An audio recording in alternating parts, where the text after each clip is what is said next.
Hello, everyone from Missouri. We're going to talk about large patch and ways to control them with spring applied fungicides. So large patches, the name implies, are very large patches, can be up 20, 30, even 40 feet in diameter. Real characteristic in the fall and particularly in the spring are these firing margins. And this is my dog, and you can see there that he's wincing. So those margins are on fire there. And this disease occurs in the fall and the spring when the zoysiagrass is either going into or coming out of dormancy. There are two hosts, zoysiagrass and Bermuda grass, but zoysiagrass is by far more susceptible to this disease than Bermuda grass is. With fungicide applications, we can have either granular or sprayable products. Most of what we're going to be applying is sprayable, and there can be 2 up to 4 applications. So here in this region, up here in Missouri, we have 2 fall applications and a spring application. And what this research is really trying to do is trying to mitigate that and maybe bring some of those applications down. When we think about spring applications, the rhyming team of Patton and Latin from Purdue University showed that when they made applications in the spring before green up or after green up, they were seeing more green up of the zoysiagrass than if they made applications in the fall. So we've taken that over the last couple of years, have seen something very similar, particularly when we apply those applications in a preventative manner. So here you can see that in early April, we were seeing much better control from a single application than ones that we were making back in the previous fall. So just going to show you a little bit of when we started this trial. So here's me on March 5th. Good morning. This is the start of field day for the University of Missouri Turfgrass Pathology program. And you might think it's kind of crazy. We're standing out here. It's about 37 degrees on March 5th. But we are starting our investigation into timing for large patch in the spring. So we are going to be applying fungicide applications. We're going to be applying torque and heritage at the low rates. We're going to be doing this on 5-day soil temperature thresholds of 45 degrees, 50 degrees, 55 degrees, and 60 degrees. We've found in some of our earlier trials that actually the earlier you go with your fungicide applications to prevent large patch in the spring, the better control you get as you move on through the season, even into May and June. So we're out here very, very early. You can see that we are standing on a very dormant zoysiagrass plot. Most of the recommendations for spring applications for this disease rely on 40 to 60% green up. And actually in our trials, we have seen when we've applied that somewhere around the 55 to 60 degree soil temperature threshold, that actually might be a little bit too late. So we want to see if we can go too early with this trial. This trial actually has 18 complete treatments. So it's a very large trial. The other thing we're going to be looking at in this trial is carrier volume. So we're going to be looking at the difference between 1 gallon per 1,000 square feet of water carrier volume and 2 gallons per 1,000 square feet of water carrier volume. So my cohort and research assistant here, Dan, do you want to take it over and go into the materials and methods a little bit more? So as Lee was explaining in the video clip there, we have 18 treatments here. We're primarily looking at soil temperature timing. So we're looking at 45 to 60 degree soil temps, a single application made in the spring. We're looking at 2 different fungicides, torque and heritage at low rates. And then we're looking at a water carrier volume of either 1 gallon or 2 gallon. And we wanted to see if that 1 versus 2 would make a big factor in this, depending on what soil temp we hit in the springtime. Our application dates for this study were a little varied. This year, our spring, we actually greened up a lot earlier than normal. Our 45 degree soil temp hit around March 5th. About a week later, we hit 50 degrees, but there's a big gap between 50 and 55. And we got really cold after March 12th, about a month later, and then we hit our 55 degree soil temp. And then we finished up with our last application at 60 degrees on April 30th. Again, 1 versus 2, we used T-jet nozzles for these flat fans, and then we didn't water in any of the treatments once we made these applications, so they were allowed to dry once being applied. This is a drone picture. We did this a couple times throughout the season. This is on June 1st, so this is about 6 weeks after our last 60 degree soil temperature application, which you can see over here on the very right-hand side. You can see some of the patches are starting to recover within the plots.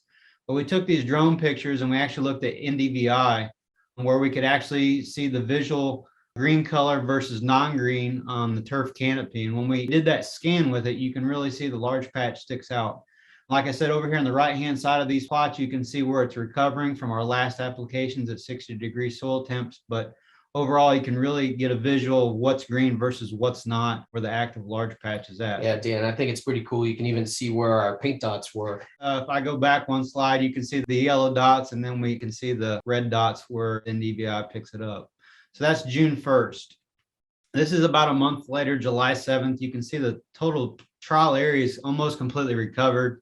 No active large patch, but when we do the NDVI again, you can really see what's green versus not. And some of the actual patches you can see in some of the plot areas, you can see the very fine edges where it's thinned out some of the canopy and it's still in recovery mode. So the data I'm going to show you is just our visual observations of disease severity. So on the x-axis, you're going to see that's a percentage of the plot that we estimated. We haven't gone through all the NDVI and all the drone photos yet, but I do want to show you a time course of what things look like. And this is going to be for each one of the factors. So starting with the fungicide factor, the torque and heritage versus the untreated, this is when we first started seeing disease occurrence was on April 9th. We start progressing through the season to April 30th. When we get to early May is when we're seeing the untreated kind of break away, and both torque and heritage are providing more control than those untreated plots.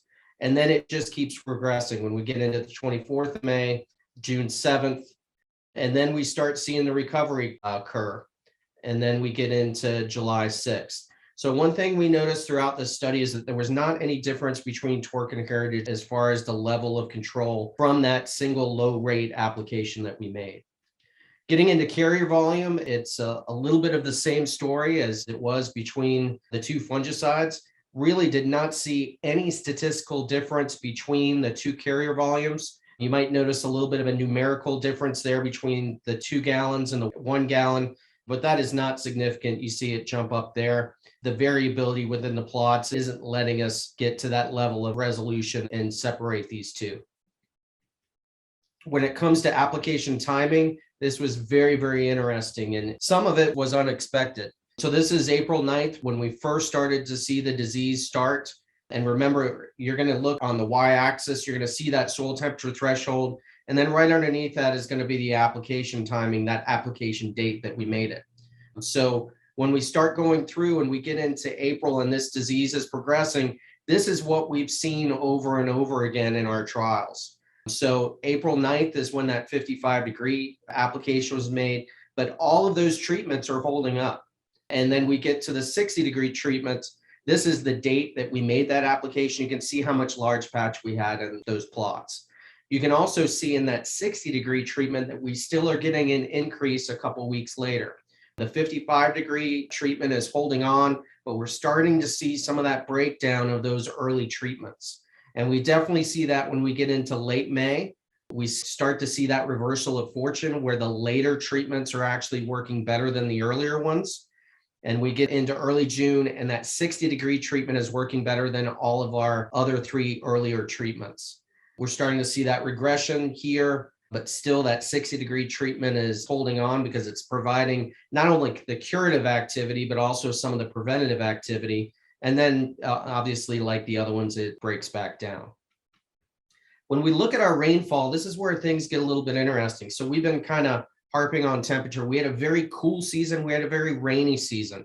So a high amount of large patch, really high large patch severity for quite an extended amount of time. We've kind of seen that for the last couple of years here. When we highlight, though, where our application dates are, I do want to notice that 55-degree application. The next day, we had 1.5 inches of rain. So there is potential that that one got fairly well diluted. But I also want to kind of point out how much rain we had, nearly 30 inches throughout the trial period. That was well above average, 7-8 inches above average for that time of year. And so, you know, we did have kind of the perfect storm and really high large patch disease pressure. And when you think of it, you know, particularly those early applications, those ones that were made in early March, if you look at what happened later on that month, there's a potential that that rainfall event was really diminishing their performance. And again, that large patch started for us on April 9th. but we think that that activity is actually happening a little bit earlier, at least that infection period. One other thing we want to look at is the area under the disease progress curve. And this basically is taking everything that I showed you as far as the rating date and smushing it all together. So this is it's a unitless measure that basically, as the name implies, as you track the date on the x-axis, you basically add up the area that is coming up on the y-axis. You actually are adding the area underneath that curve, and it will give you a pretty good representation of how things looked throughout the season. So again, heritage and torque, we couldn't tease those apart as far as their efficacy, much better than the untreated plots as you would expect. Again, no difference between the carrier volumes. And then when we look again at the timing, there's no statistical difference between these, but you will notice that the 45 and the 50 are a little bit higher, which is what I showed as we went throughout the whole season. So conclusions: with all of the factors that were involved in this study, including our high disease pressure and very consistent rainfall, we didn't see any difference between the 1 and 2 gallons per thousand. Now, Jesse Bonelli at University of Tennessee did some excellent work looking at the higher, even going up to 4 gallons per thousand, and did show that there were some differences in efficacy, that you actually got an increase in effectiveness of the fungicide when you applied it in higher carrier volumes. The reason for that is that large patch hits a little bit farther down on the leaf blade. So the top of the leaves are actually the enemy, and it actually helps to get that fungicide down to where that infection zone is. We also didn't see any difference among the 2 fungicides that we used at the low rates that we put them out. The early applications gave the best control early, but they fizzled out. And then the 55 and 60 degree soil temperatures struggled early, but then they provided good control later. Out of all of these, the 55 degree soil temperature window seemed to work the best. Again, it's not significantly different, which is normal for field trials, particularly after 1 year. But if I were to go and get something tangible from this study, I probably would start looking at that soil temperature threshold and perhaps not look at that green up factor, that 40 to 60% green up, or even that first or second mow. And I think that, particularly we need to probably start thinking about large patch like brown patch. When we get to brown patch, when we get to that hot summer season, all of our fungicides are only going to work for about 28 days. And that's probably the way that we need to start thinking about large patch in the fall and spring season when the disease can be prevalent. So with that, we'll take any questions.